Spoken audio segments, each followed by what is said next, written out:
Hello students, welcome back. BSc second year के अंदर अपना टॉपिक जो चैप्टर था सेमीकंडक्टर पढ़ रहे थे अपन, सेकेंड यूनिट का सेमीकंडक्टर। और उस सेमीकंडक्टर में लास्ट क्लास में मैंने आपको बताया था धारा का चालन, और वो भी किसके द्वारा? अपवाह द्वारा। यानी मैं आपको कौन सा चालन बता रहा था? अपवाह द्वारा धारा का चालन बता रहा था।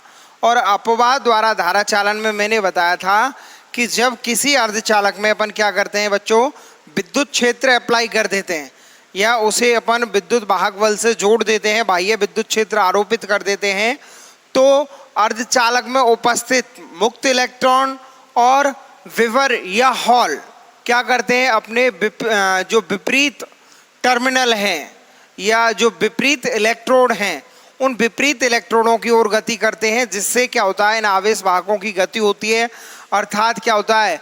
धारा का चालन होता है। और ऐसी धारा के चालन को अपवाह द्वारा चालन कहते हैं।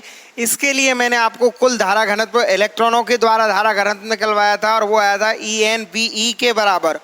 और बच्चों, हॉलों द्वारा धारा घनत्व का मान ज्ञात किया था।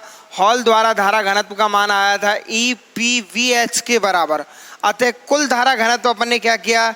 इलेक्ट्रॉनों के धारा घनत्व और हॉलों के धारा घनत्व का क्या कर दिया? अपन ने एडिशन कर दिया। इससे अपन ने क्या ज्ञात कर लिया बच्चों? कुल धारा घनत्व का मान ज्ञात कर लिया। और कुल धारा घनत्व का मान इससे किसके बराबर आया बच्चों? कुल धारा घनत्व का मान इससे अपन ने ज्ञात किया, और वो धारा घनत्व का मान आया था अपना E × NVE + PVH के बराबर। इस प्रकार से अपन ने क्या किया बच्चों? कुल धारा घनत्व का मान ज्ञात किया, और ये कुल धारा घनत्व का मान आया E × NVE + PVH के बराबर।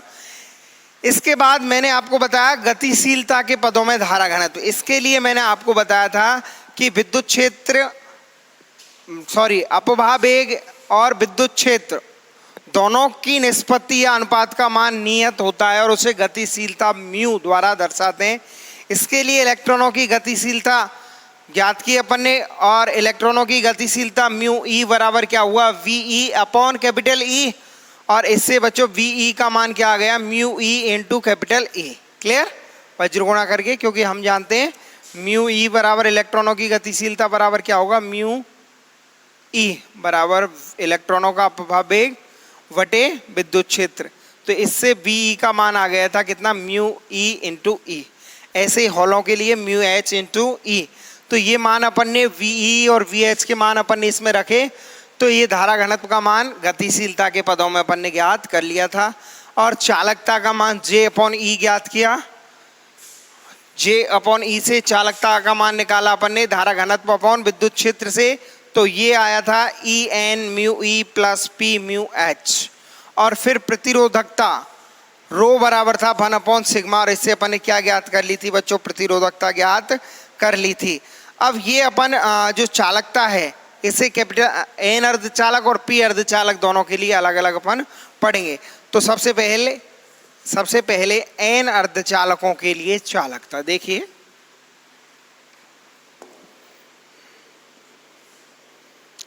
N अर्धचालकों के लिए चालकता। N अर्धचालकों के लिए चालकता। बच्चों, N अर्धचालकों के लिए चालकता की बात करें तो हम जानते हैं N अर्धचालक के लिए स्मॉल n बराबर क्या होता है? यानी बहुसंख्यक आवेश वाहक किसके बराबर होते हैं? N अर्धचालक में स्मॉल n बराबर होता है दाता शुद्धि ND के लगभग बराबर। स्मॉल n लगभग किसके बराबर होता है? ND के बराबर होते हैं, अपन ने ज्ञात कर लिए थे। और P बराबर होता है बच्चों NI² / ND। P लगभग बराबर होते हैं NI² / ND। P किसके बराबर होता है? NI² / ND के बराबर। और ये क्या होता है? इन इलेक्ट्रॉनों की तुलना में क्या होता है? बहुत कम, लेस देन N। N अर्धचालकों के लिए बहुसंख्यक आवेश वाहक इलेक्ट्रॉन होते हैं, और ये ND डोनर जो दाता शुद्धि है लगभग उसके बराबर होते हैं। और अल्पसंख्यक आवेश वाहक होते हैं हॉल, और उनका मान Ni² / ND के बराबर होता है, और ये लेस देन होते हैं बच्चों N के। यानी इलेक्ट्रॉनों की तुलना में। तो इससे अपन ये मान रखेंगे किसमें, चालकता वाले समीकरण में। अतः चालकता किसकी चालकता बच्चों, सिग्मा ई, इलेक्ट्रॉनों के कारण मैं चालकता की बात कर रहा हूं, या सिग्मा एन, सॉरी एन अर्धचालक में चालकता की बात कर रहा हूं। तो सिग्मा एन बराबर क्या होगा बच्चों, एन अर्धचालक, या सिग्मा एन लिख लें, स्मॉल एन द्वारा लिख लो या पी द्वारा लिख लो, यानी एन अर्धचालकों में चालकता। तो यहाँ बच्चों देखो चालकता का फॉर्मूला है अपन ने निकाला E N mu e, E N mu ई, और एन किसके बराबर बच्चों, एन डी। तो एन की जगह मैं क्या लिख दूंगा, n d mu e, e की जगह ई, एन की जगह एन डी म्यू ई प्लस पी, पी की जगह क्या आएगा बच्चों, एन आई square upon n d mu h, यही आएगा बच्चों। इसको आगे अपन सॉल्व करेंगे तो क्या लिख सकते हैं, sigma N is equal to E N D, common ले लिया अपन ने एन डी, यहाँ से क्या बचा बच्चों, म्यू ई प्लस एन आई square upon n d square mu h, यही बचेगा बच्चों। E N d into mu ई प्लस एन आई square upon n d square into mu h के बराबर यहाँ पे बचेगा। अपन ने क्या किया, एन डी कॉमन ले लिया, तो इस स्थिति में ये आया बच्चों। और इससे अपन देख रहे हैं एन आई square upon n d square, क्योंकि एन डी बहुत ज़्यादा है तो इस स्थिति में ये वाली टर्म क्या हो जाएगी, एन डी का स्क्वायर और भी ज़्यादा हो जाएगा, ये टर्म नेग्लिजिबल हो जाएगी। तो ये नेग्लिजिबल इससे गुना हो गए नगण्य हो जाएगी, इसको अपन नगण्य कर देंगे। तो चालकता एन अर्धचालकों की चालकता सिग्मा एन बराबर होगा E N d mu e, ये हो गई अपनी एन अर्धचालकों की चालकता। क्या आ गई बच्चों, एन अर्धचालकों की चालकता। इसी प्रकार अपन बात करें पी अर्धचालकों की चालकता,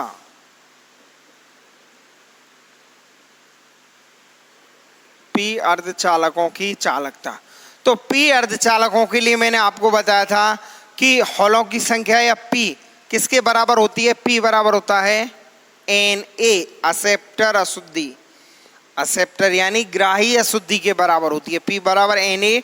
और एन ये बहुसंख्यक आवेश वाहक होते हैं, पी अर्धचालक में हॉल क्या होते हैं, बहुसंख्यक आवेश वाहक, और इलेक्ट्रॉन क्या होते हैं बच्चों, अल्पसंख्यक आवेश वाहक।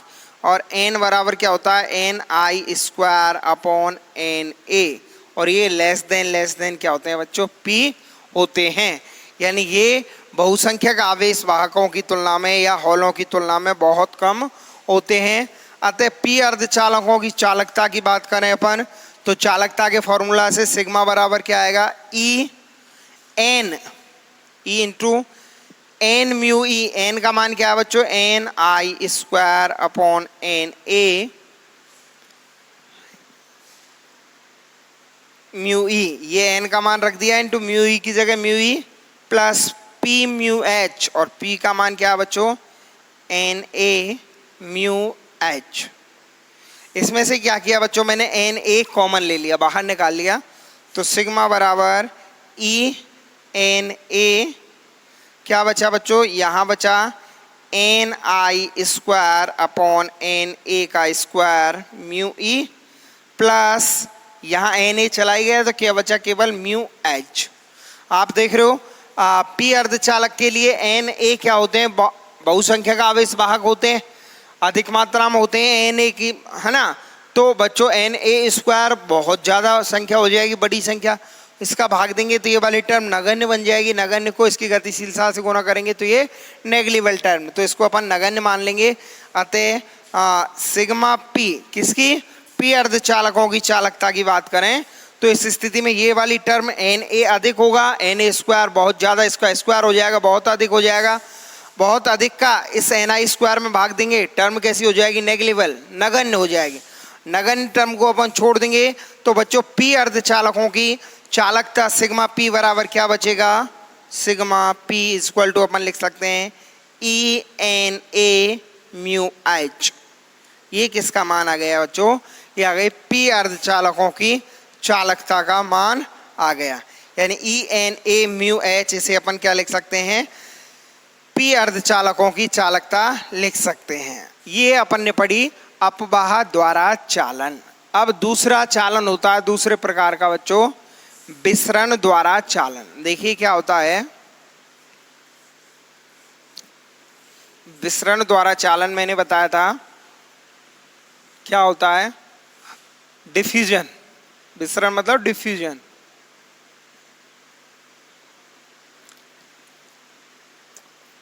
तो बच्चों विसरण द्वारा चालन से मतलब क्या है? विसरण द्वारा चालन से मतलब है कि हम जानते हैं किसी भी अर्धचालक में क्या होता है, आवेश घनत्व का मान अलग अलग स्थानों पर अलग अलग होता है। या आवेश घनत्व को मैं सांद्रता के रूप में कहूं तो आवेश सांद्रता का मान किसी भी अर्धचालक में अलग अलग स्थानों पर अलग अलग होता है या भिन्न भिन्न स्थानों पर भिन्न भिन्न होता है। अतः आवेश हमेशा उच्च सांद्रता वाले क्षेत्र से निम्न सांद्रता वाले क्षेत्र की ओर गति करते हैं। यह आवेश हमेशा उच्च घनत्व वाले क्षेत्र से निम्न घनत्व वाले क्षेत्र की ओर विसरण करते हैं और आवेशों के इस विसरण से धारा प्रवाह होता है और उस धारा को विसरण धारा कहते हैं। किसी भी अर्धचालक में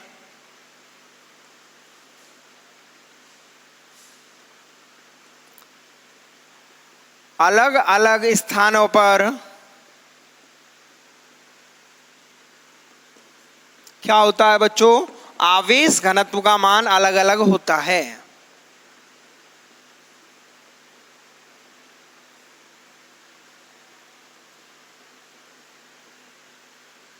किसी भी अर्धचालक में अलग अलग स्थानों पर आवेश घनत्व का मान अलग अलग होता है। और बच्चों आवेश हमेशा उच्च घनत्व से क्या होता है, यानी भिन्न भिन्न स्थानों पर आवेश घनत्व का मान भिन्न भिन्न होता है और आवेश वाहक घनत्व का मान अलग अलग होता है। लेकिन मुक्त आवेश वाहक हमेशा क्या करते हैं बच्चों?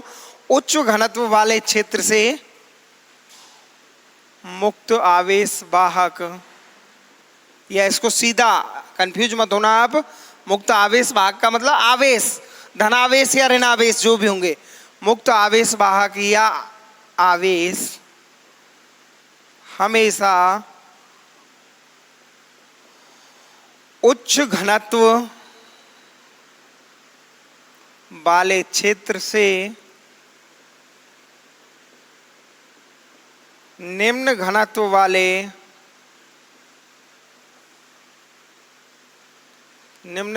वाले क्षेत्र की ओर विसरण करते हैं। क्षेत्र की ओर विसरण करते हैं। इसका मतलब क्या है बच्चों? इसका मतलब है उच्च सांद्रता वाले क्षेत्र से, उच्च घनत्व वाले क्षेत्र या उच्च सांद्रता वाले क्षेत्र से हमेशा आवेश वाहक निम्न सांद्रता वाले क्षेत्र की ओर क्या करते हैं? गति करते हैं। यानी आवेश वाहकों की गति हमेशा कहाँ से कहाँ की ओर होती है बच्चों? उच्च घनत्व वाले क्षेत्र से या उच्च सांद्रता वाले क्षेत्र से निम्न सांद्रता वाले क्षेत्र की ओर होती है। उच्च सांद्रता वाले क्षेत्र से निम्न सांद्रता वाले क्षेत्र की ओर आवेश वाहकों की गति को विसरण कहते हैं। ये भी अपन कह सकते हैं उच्च सांद्रता वाले क्षेत्र से निम्न सांद्रता वाले क्षेत्र की ओर, यानी उच्च सांद्रता वाले क्षेत्र से निम्न सांद्रता वाले क्षेत्र की ओर आवेश वाहकों की गति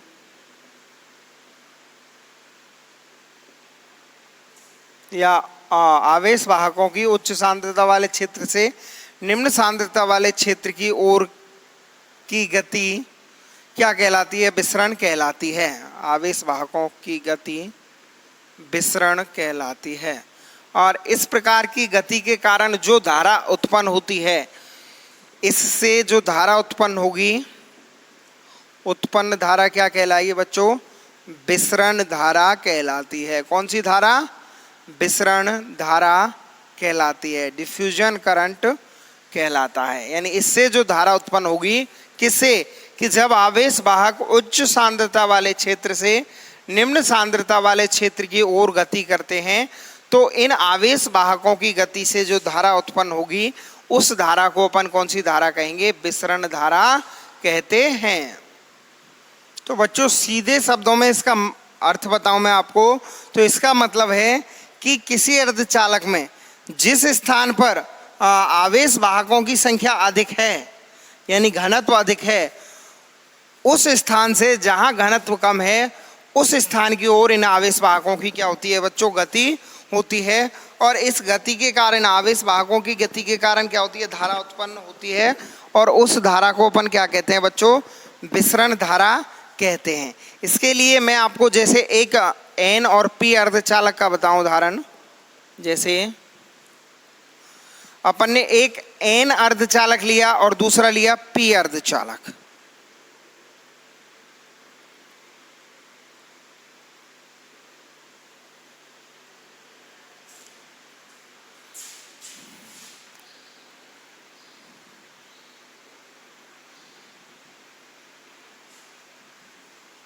ये अपन ने उच्च सांद्रता वाला क्षेत्र, और इधर ये धीरे धीरे सांद्रता क्या हो रही है बच्चों? इसकी कम हो रही है।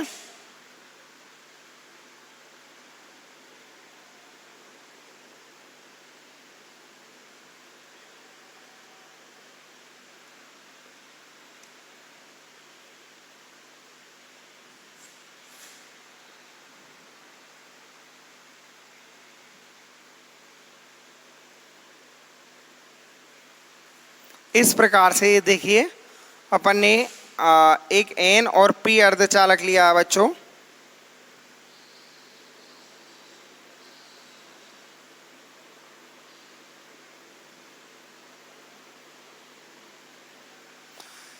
ये बच्चों मैंने एक एन और पी पर अर्धचालक लिया है। एन अर्धचालक अलग और पी अर्धचालक अलग। ये एन ले लिया माना कि, और ये ले लिया माना कि पी अर्धचालक। ठीक है, ये एन और पी परमाणविक रूप से उच्च ताप पर जोड़ दिए गए हैं। एन अर्धचालक और पी अर्धचालक को मैंने क्या किया? परमाणविक रूप से जोड़ दिया है। अब जहां जिस स्थान पर एन और पी अर्धचालक आपस में जुड़ते हैं, जिस स्थान पर एन और पी अर्धचालक आपस में जुड़ते हैं, मिलते हैं, तो वहां क्या होता है बच्चों? वहां ये एक दूसरे के आवेश को, धनावेश और ऋणावेश मिलके मतलब उदासीन हो जाएंगे, न्यूट्रल हो जाएंगे। यानी जिस स्थान पर ये मिलेंगे, उस स्थान पर ये क्या बना लेते हैं बच्चों? अवक्षय परत बना लेते हैं। यानी जिस स्थान पर एन और पी अर्धचालक आपस में मिलते हैं, तो उस स्थान पर एक संकीर्ण परत, और उस संकीर्ण परत में क्या होंगे? मुक्त आवेश वाहक विलुप्त हो जाते हैं। ना एन रहते ना पी, और कैसे हो जाते हैं? न्यूट्रल हो जाते हैं। और उस संकीर्ण परत को अपन डिप्लेशन लेयर या अवक्षय परत कहते हैं। अब यहाँ मैंने जैसे ये एन अर्धचालक है बच्चों, ये पी अर्धचालक है, इसमें ये आवेश वाहक घनत्व लिया है अपन ने।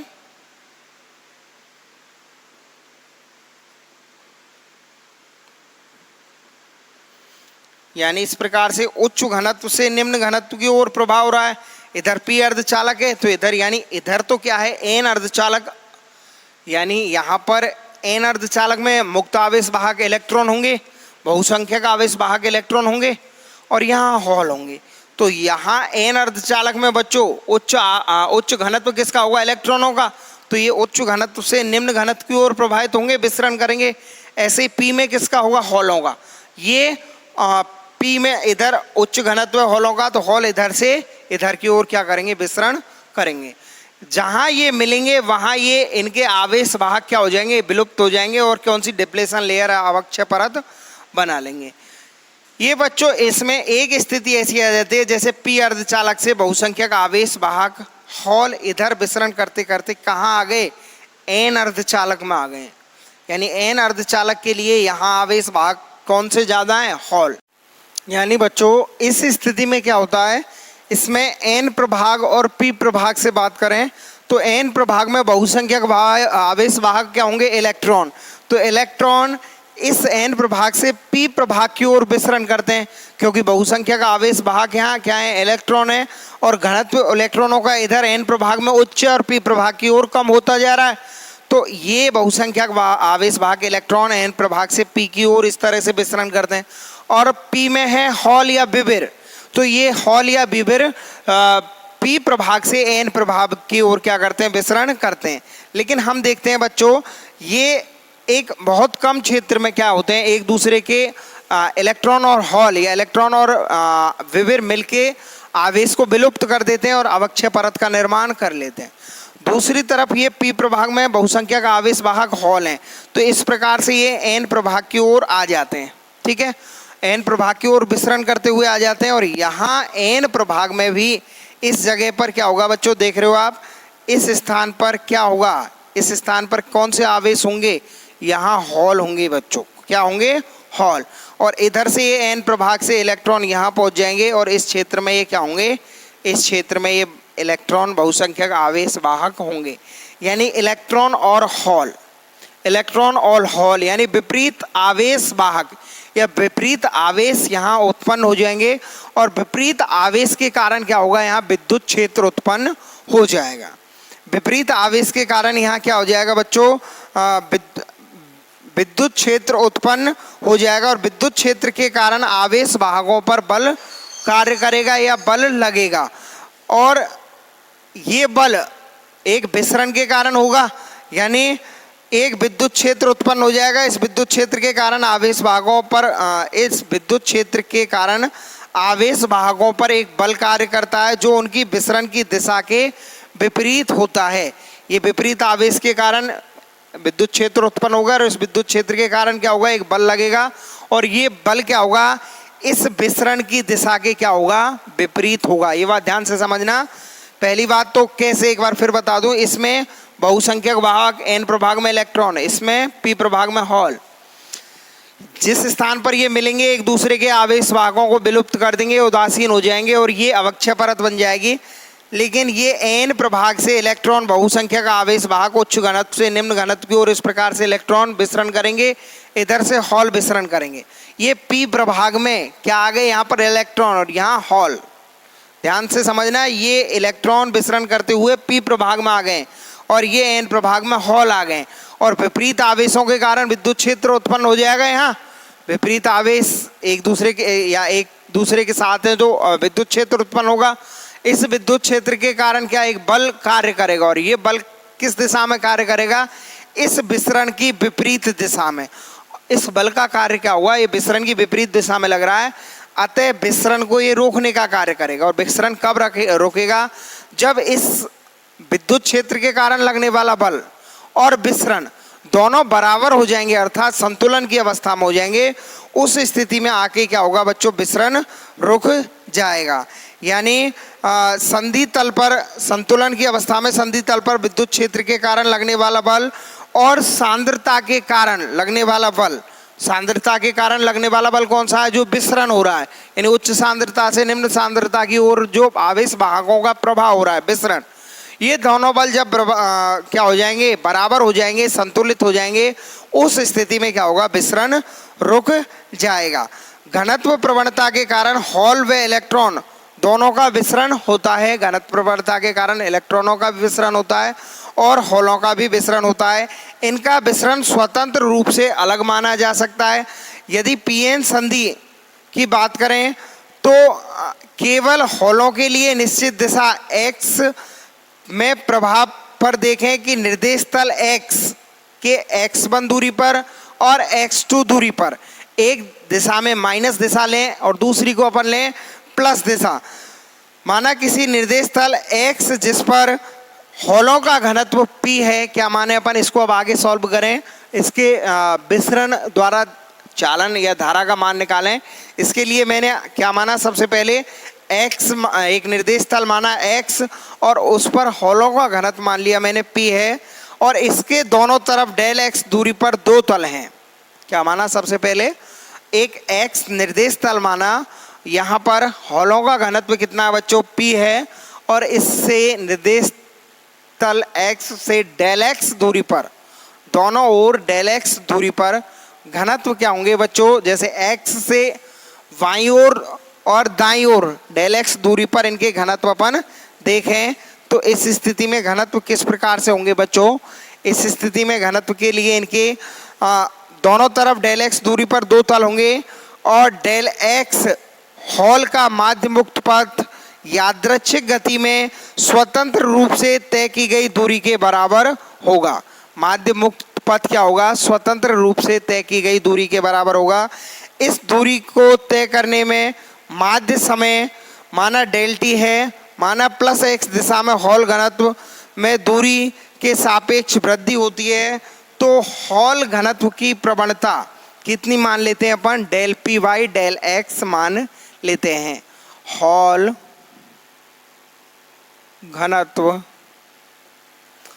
घनत्व की प्रवणता क्या मान लेते हैं अपन बच्चों, प्रवणता del P by del X कितनी है बच्चों, del P by del X. और एक निर्देश तंत्र क्या माना है मैंने, एक्स माना है, और यहाँ निर्देश तंत्र एक्स पर हॉलों का घनत्व कितना माना है बच्चों, निर्देश तंत्र एक्स पर हॉलों का घनत्व माना है मैंने पी, यानी इस प्रकार से एक्स पर हॉलों का घनत्व क्या होगा पी, यहाँ हॉलों का घनत्व पी है। इसके दोनों तरफ बाईं ओर और दाईं ओर x प्लस डेल एक्स दूरी, दोनों ओर डेल एक्स दूरी की बात कर रहे हैं, तो इधर x प्लस डेल एक्स और इधर x माइनस डेल एक्स दूरी पर। अब प्रवणता मतलब एकांक समय में परिवर्तन की दर, वो किसके बराबर है, del P by del X के बराबर है। तो बच्चों इधर तो क्या होगी, इसकी घटेगी, x माइनस डेल एक्स की तरफ इसकी घटेगी, और इधर क्या होगी बच्चों, ये बढ़ेगी। इस प्रकार से ये प्रवणता del P by del X के बराबर है, और इससे माध्य घनत्व का मान निकालेंगे अपन, और फिर उससे विसरण जो हो रहा है, हॉलों का विसरण, इलेक्ट्रॉनों का विसरण, वो ज्ञात करेंगे। फिर विसरण द्वारा धारा का विसरण द्वारा चालन ज्ञात करेंगे, और वो कर पाएंगे अपन इससे अगली वाली क्लास में। आज की क्लास के लिए अपन इतना ही पढ़ेंगे, ये अपन नेक्स्ट क्लास में पढ़ेंगे। धन्यवाद।